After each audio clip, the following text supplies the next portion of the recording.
Avis vascular centre మన దేశంలోనే the best varicose vein hospital. నాన్నగారు కాలం చేసిన తర్వాత మళ్ళీ టి కృష్ణ గారు కాలం చేసినప్పుడు మీరు అంతగా కదిలిపోయారని చెప్పి విన్నాను మ్యామ్. అసలు అంటే ఆయన సినిమాల ద్వారా మీలో ఉన్న నటీమణిని బయటకు తీసుకురావడం ఒకటే కాకుండా ఆయనతో ఉన్నంత బాండింగ్ అంటే ఏం చెప్తారు మ్యామ్? ఒక అన్న చెల్లెల్ని ఎంత అపురూపంగా చూసుకుంటారో అలాగా ఆయన కానీ వదిన ఆవిడ కానీ ఎంతో ఆప్యాయతగా. అప్పుడు గోపీచంద్ అంతా చిన్నపిల్లలు, ఇంకొక పెద్ద బాబు ఉన్నాడు, అబ్బాయి కూడా చనిపోయాడు, పాప ఒకటి ఉంది. సో అందరూ ఒక ఫ్యామిలీలా ఉండేవాళ్ళు నిజంగా, అంత అన్యోన్యంగా. ఆయన ప్రతిదీ కేర్ తీసుకుని శాంతమ్మ ఇది చేయాలి ఇది చేయాలి అనేసి అలాగన్నా. ఓసారి పొరపాటు అయ్యేది, అంటే యాక్టింగ్ ఈ సీన్ సరిగా రాకపోతే ఊరుకునేవాడు కాదు, ఆయన తిట్టేవాడు. ఆయన ఈ రేపటి పౌరుల షూటింగ్లో అయితే పెద్ద సీను, కోర్టుని గుడి బయట పెట్టి లెంతీ డైలాగ్ పెట్టి చేయాలి. ఆయన అప్పటికి క్యాన్సర్తో బాధపడుతూ బెడ్ మీద పడుకొని డైరెక్షన్ చేస్తున్నారు. సో ఆ సీన్ ఏంటంటే గంటలు గంటలని చేతులు చేయాలి. నేను ఒక ప్యాటర్న్లో చేసుకుంటూ వస్తే కట్ చేసి చేతులు ఇలాగ చేయాలి కదా, ఎందుకు ఇలా ముడుచుకుని చెప్తావు డైలాగు డామ్ డూమ్ అని తిట్టేశాడు ఆయన. నాకు అర్థం కాలే, ఎప్పుడు నేను చూడలేదు ఆయన్ని అంత ఎమోషన్ అయ్యి కోపం రావడం అనేది. ఒక నిమిషం కూర్చుని పోయాను, నేను ఎక్కడ పొరపాటు చేస్తున్నాను అనుకుని చూసుకుని నాకు కొంచెం టైం అన్నాను. వెళ్ళి 5 minutes కూర్చుని ప్రిపేర్ అయ్యాను, వచ్చాను, సింగిల్ టేక్లో ఓకే చేస్తాను.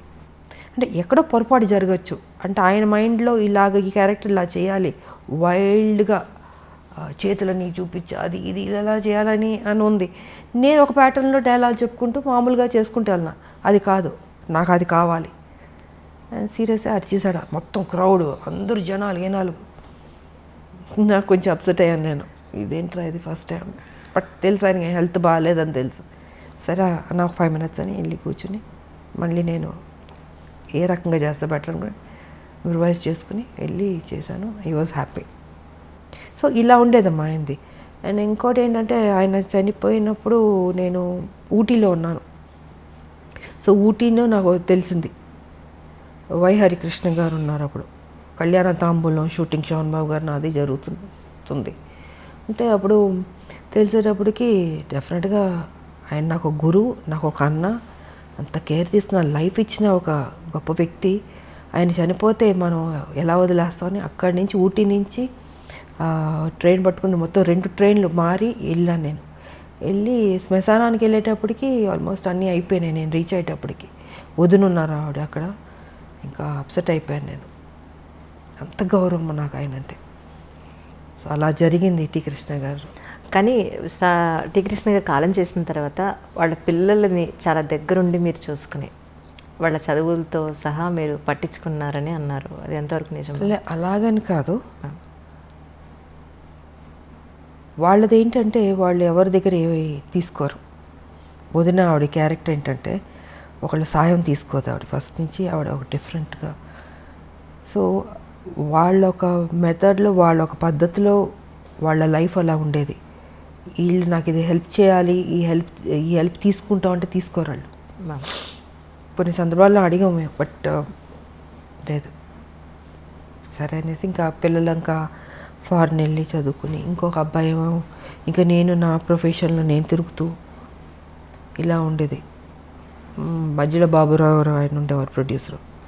సో వారితో సినిమా మిగతాది భారతనారి ఇవన్నీ చేసి ఇలా ఉండేది. అప్పుడప్పుడు మాట్లాడేవాళ్ళు. సో నేను ఇంకొకళ్ళని డిస్టర్బ్ చేయలేను కదా, వాళ్ళకి కొన్ని నచ్చినప్పుడు అది కరెక్ట్ కూడా కాదు అది అన్నది వాళ్ళ ఆలోచన. సో ఆ గౌరవం మాత్రం నాకు ఇప్పటికే ఉంది. కానీ రాజకీయాల్లోకి రావాలి అనేది మీ సొంత నిర్ణయమేనండి?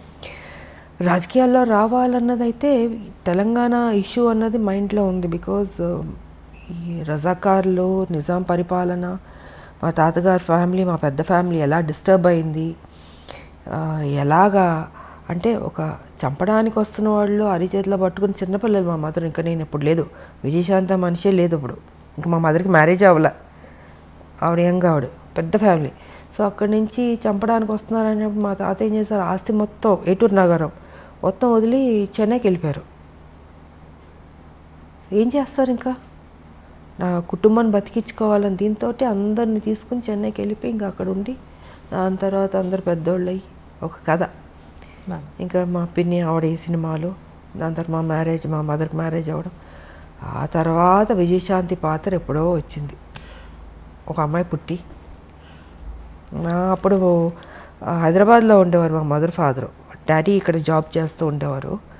సో మా మదర్ ఇక్కడ కన్సీవ్ అయింది ఆవిడ, అండ్ డెలివరీకి చెన్నైకి వెళ్ళింది అప్పుడు. సో ఇలాగా విజయశాంతి అప్పుడు బయట ప్రపంచానికి వచ్చింది. కానీ సపరేట్ తెలంగాణ అప్పుడు సో అలాగా దీంతో నాకు మా మదరు ఒక సర్టన్ టైంలో ఇలా అలా చెప్పే మామూలు కూర్చుంటాం మదర్ నేను కూర్చుని మాట్లాడుకున్నప్పుడు ఏంటంటే ఆవిడ చిన్నప్పుడు ఏం జరిగింది, రజాకార్లు, నిజాం పరిపాలన, ఇవన్నీ చెప్తూ ఎక్కడో తెలియని ఒక విత్తనం పడింది బుర్రలో. సరే ఆ సాఫ్ట్ కార్నర్ అలా వచ్చి ఒక స్టేజ్లో తెలంగాణ అన్న దీని మీద ఒక టాపిక్ వచ్చినప్పుడు ఇంకా మా హస్బెండ్ కూడా yes you have to do అన్నది. ఇంకా ఆయన నన్ను టైం వచ్చింది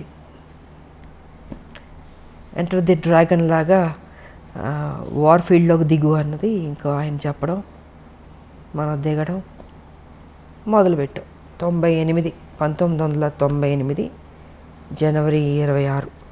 And for more videos, Please subscribe to iDream. Please subscribe to iDream. Please subscribe iDream. And please subscribe to iDream. For more videos, subscribe to iDream. please like, share and subscribe to the channel. Congratulations, iDream. Subscribe to iDream. Subscribe to iDream. So subscribe to iDream Media. iDream team అందరికి huge congratulations. Please subscribe iDream Media. Please subscribe to iDream. Subscribe iDream. Please subscribe to iDream.